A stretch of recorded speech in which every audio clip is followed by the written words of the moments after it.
Gini deh, pernah kebayang nggak? Ada perusahaan yang labanya meroket ribuan persen. Tapi anehnya harga sahamnya malah lesu. Nah, ini bukan teka-teki loh. Ini studi kasus beneran yang bakal kita bedah bareng-bareng. Anggap aja saya mentor kalian hari ini. Dan saya bakal tunjukin cara mikir yang beda, cara buat ngelihat apa yang ada di balik angka-angka, dan nemuin nilai asli sebuah perusahaan.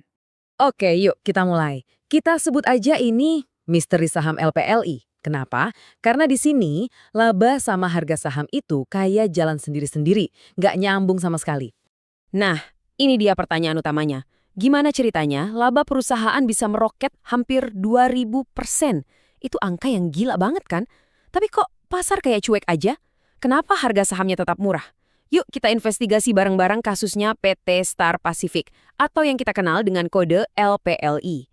Coba lihat angka ini deh, 855,4 miliar rupiah. Ini adalah laba bersih yang dilaporkan LPLI di tahun 2025. Bukan angka main-main ya, ini keuntungan yang super gede. Tapi disinilah keanehannya mulai muncul. Waktu kita gali lebih dalam, ternyata pendapatannya malah turun. Bisnis utamanya, core bisnisnya, malah rugi. Loh kok bisa? Rugi tapi laba bersihnya meledak, kan nggak masuk akal ya? Jelas kan? Pasti ada sesuatu di balik angka laba fantastis ini. Jadi, pertanyaan berikutnya yang harus kita ajukan sebagai investor cerdas adalah, uangnya datang dari mana? Nah, lihat perbandingannya. Jomplang banget kan? Pendapatan usahanya cuma 16,6 miliar, tapi laba bersihnya 855 miliar. Ini bukti pertama kita, teman-teman. Keuntungan raksasa ini jelas bukan datang dari jualan atau operasional bisnis mereka sehari-hari. Malah kalau kita lihat lebih detail, bisnis inti mereka itu sebenarnya rugi 23,3 miliar. Nah, ini mengkonfirmasi kecurigaan kita dari tadi. LPLI ini bukan sekedar perusahaan properti atau media biasa. Model bisnis mereka yang sebenarnya itu sesuatu yang lain. Dan kalau kita lihat sejarahnya, ini jadi makin jelas. Dulu asuransi, terus ganti jadi IT, sampai akhirnya sekarang jadi perusahaan investasi, properti dan media. Jadi jelas ya, DNA perusahaan ini udah bergeser. Mereka sekarang ini lebih kayak holding company investasi. Nah, kalau DNA-nya adalah investasi berarti jawabannya ada di situ. Inilah dia, kunci jawaban dari misteri lonjakan laba mereka. Jadi keuntungan 855 miliar tadi itu bukan dari pendapatan yang berulang tiap tahun. Bukan. Itu datang dari penjualan aset. Sesuatu yang sifatnya cuma satu kali. Sekali kejadian, udah selesai. Dan ini dia dalangnya. LPLI itu ternyata menjual sebagian besar saham mereka di Bank Nasional Nobu atau Nobu.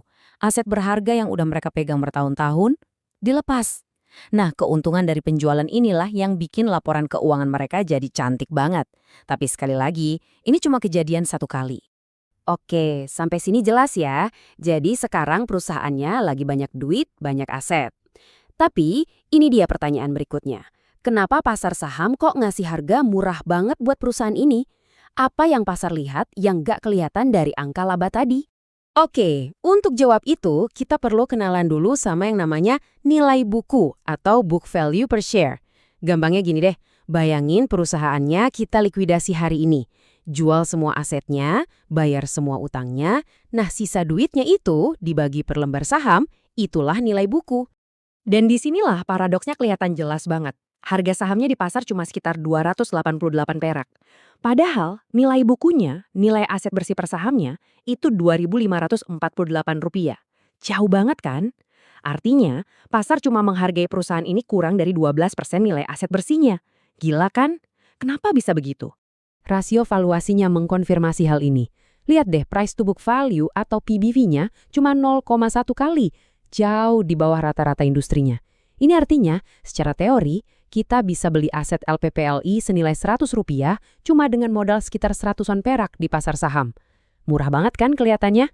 Nah, ini dia jawabannya teman-teman. Pasar itu nggak beli masa lalu. Pasar itu membeli masa depan. Para investor pintar di luar sana tahu, kalau laba gede dari jual aset itu cuma sekali doang, nggak bakal keulang lagi tahun depan. Jadi pertanyaan di kepala mereka bukan, tahun lalu untung berapa? Tapi, tahun depan dan seterusnya, perusahaan ini bisa hasilin duit berapa? Jadi, apa nih pelajaran penting yang bisa kita ambil dari kasus LPLPI ini?